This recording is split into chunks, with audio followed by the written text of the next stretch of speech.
4% నీది, మిగిలిందంతా నాది. 42 నువ్వు ఇచ్చుడు కాదు.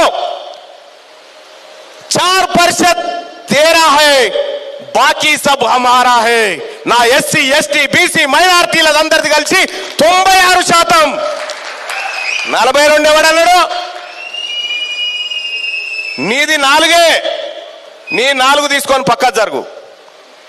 నీ 4 తీసుకొని పక్క జరుగు. నువ్వు పంచుడేందా మాకు?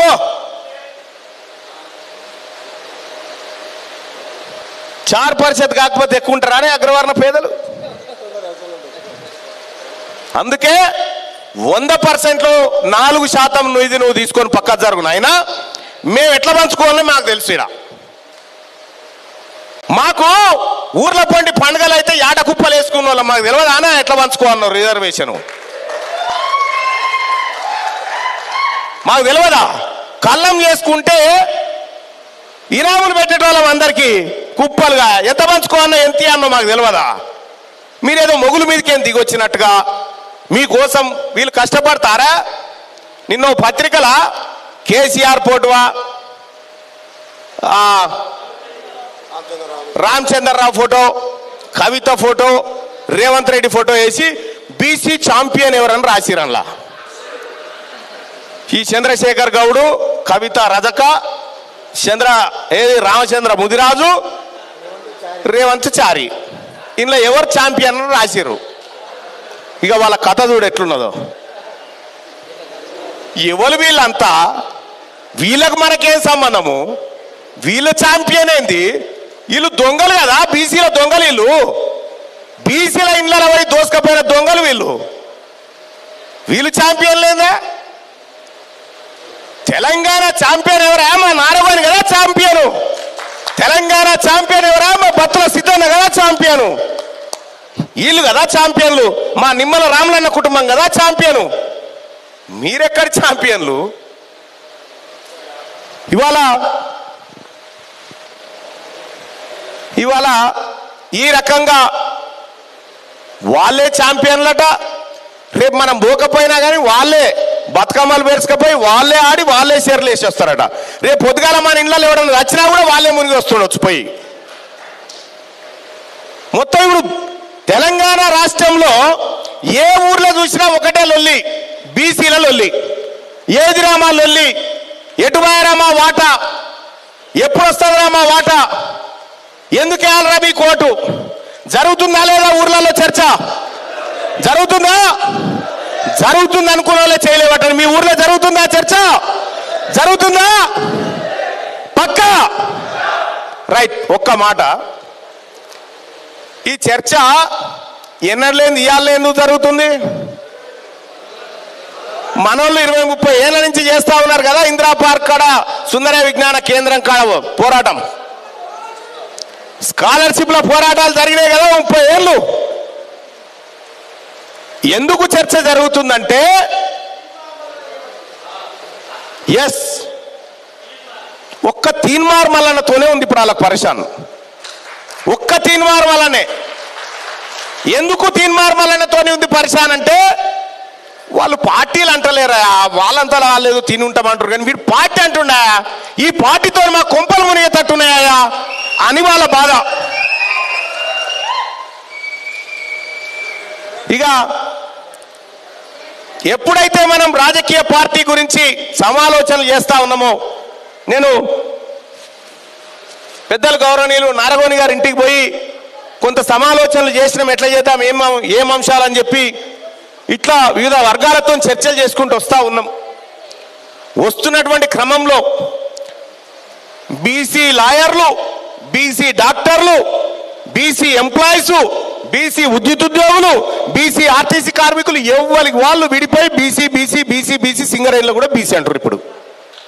దీనికి ఎందుకు కారణం? కారణం ఏంది? ఒకే ఒక్కనిగా మాకు కావాల్సింది వాటా కాదు రాబోయే అధికారం కావాలని చెప్పినాం కాబట్టి ఇది వచ్చింది. ఇలా వాళ్ళట రైలుపేటలో లక్యూరి ఢిల్లీలో పోయి ధర్నా చేద్దామని చెప్పి. ఎవరి కోసం చేయాలి మేము ధర్నా? తెలంగాణ ఉద్యమంలో 1200 మందిని చచ్చినామయ్యా మనం. ఇప్పుడు బీసీ ఉద్యమంలో 2-3 ఓసీలు ఆ పని చేయరు, మాకేం సంబంధం? ఈ ఈసారి ఆత్మ బలిదానాల బాట మీరు తీసుకోరు నాయన, మాకు జాలిగా. తెలంగాణ ఉద్యమంలో మా శరీరాలను వాడుకొని మీరు అధికారంలోకి వచ్చారు కదా, బరాబర్ చెప్తున్నా, మీ శరీరాలను వాడే బీసీలను అధికారంలోకి తెస్తా. మా వాళ్లకు ఒక్క రక్తపు చుక్క కూడా రానియకుండా ఈ బీసీలను ఎట్లా అధికారంలోకి తేవాలో చూపెడతా ఖచ్చితంగా. సరే అన్నవు, మీ పార్టీ అన్నది 42% అని, ఇస్తే తీసుకుంటాం,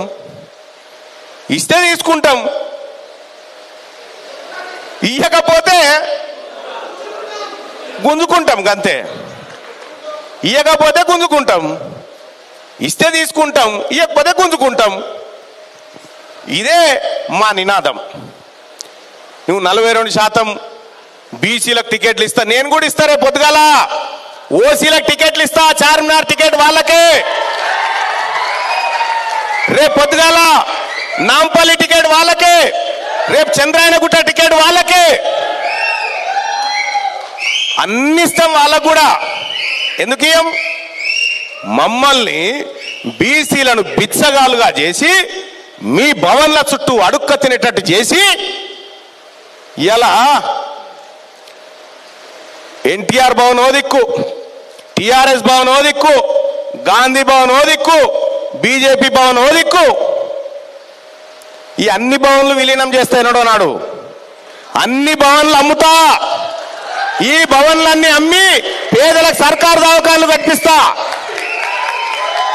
ఎందుకు చెప్తున్నంటే, ఈ భవన్లలో సెల్లు తయారు చేసి అందులో బీసీ సెల్లు, అందులో ఎస్సీ సెల్లు, అందులో ఎస్టీ సెల్లు, అందులో మహిళా సెల్లు ఉన్నదా? కాంగ్రెస్ పార్టీలో ఓసీ సెల్ ఉందా? మరి నీ సెల్ ఎందుకోలేదు? రేపటి బీసీ పార్టీలో ఓసీ సెల్ కూడా ఉంటుంది, మీరు మా జాతులను ఎన్ని రకాలుగా అవమానాలకు గురి చేసిరో బదలాలేంగే, పక్కా తీర్చుకుంటాం. ఇక ఈ మాటలు రాజ్యాధికారం వైపు చెప్తే, తీన్మార్ మల్లన్నని మొన్న హత్యాయత్నం చేసిరు నా పైన. తీన్మార్ మల్లన్న చచ్చిపోతే బీసీ ఉద్యమం ఆగిపోతుందని వాళ్ళ ఆలోచన. వాస్తవానికి తీన్మార్ మల్లన్న ఏం చెప్పిండా? అమ్మా, నీకు మాకేం సంబంధము, మీ జాతులకు మా జాతులకు కన్సంపొత్తు లేదు, మనసంపొత్తు లేదు కదా అని చెప్పినాము. మా ఇందిరక్క చెప్పాలి అంటామా లేదక్క? ఊర్ల పొంటి కన్సంపొత్తు మనసంపొత్తు అనేది మాట్లాడతామా లేదా సామెత? ఆమె దొరసానే, ఆమెకి ఎట తెలుస్తుందా? మన మంగళోళ్ళ తల్లి ఆవేదన తెలుస్తుందా ఆమెకు? మన సాకలోళ్ళ తల్లి ఆవేదన తెలుస్తుందా? మన గౌండ్ల తల్లి సంస్కృతి దొరసానికి ఎట తెలుస్తుందా? తెలియదు కదా. అందుకోసమే తీన్మార్ మల్లన్న మీద ఈ మా పొత్తు సంగతి ఏమో కానీ కొత్త పొత్తు బయటపడ్డది. దాంతో కొత్త పొత్తు బయటపడ్డది. అసలు కల్వగుడ్ల కవిత కాంగ్రెస్కి ఏం సంబంధం? ఆ పొత్తు బయటపడ్డది. ఈ పొత్తు ఏమో కానీ ఆ పొత్తుల మీరుండి నేనేమన్నానా? పోని కంచం పొత్తున్నదా, మీకు మాకు మంచం పొత్తున్నదా, బియ్యం పొత్తున్నదా అనేది మాట. నేను లేదనే అంటే, నేను అన్నదే లేదని. మరి ఉంది కావాలని మీరంటే మేము ఏం చేయాలి? మేము ఎట్లా పడితే అట్లా పోయేటోళ్ళమేనా? మేము ఎట్లా పడితే అట్లా ఎవరితో పడితే వాళ్ళతోటి బియ్యం పొత్తులు పొందుతామా? పొందాం కదా. అందుకోసమే మీ ఇంటి మీద కాకి మా ఇంటి మీద ఆలితే కాల్చి పారేస్తాం తప్ప మీతో సోపతి ఉండదు మాకు. మీరు ఇలా ఆమెనట 72 గంటల దీక్ష చేస్తుందట.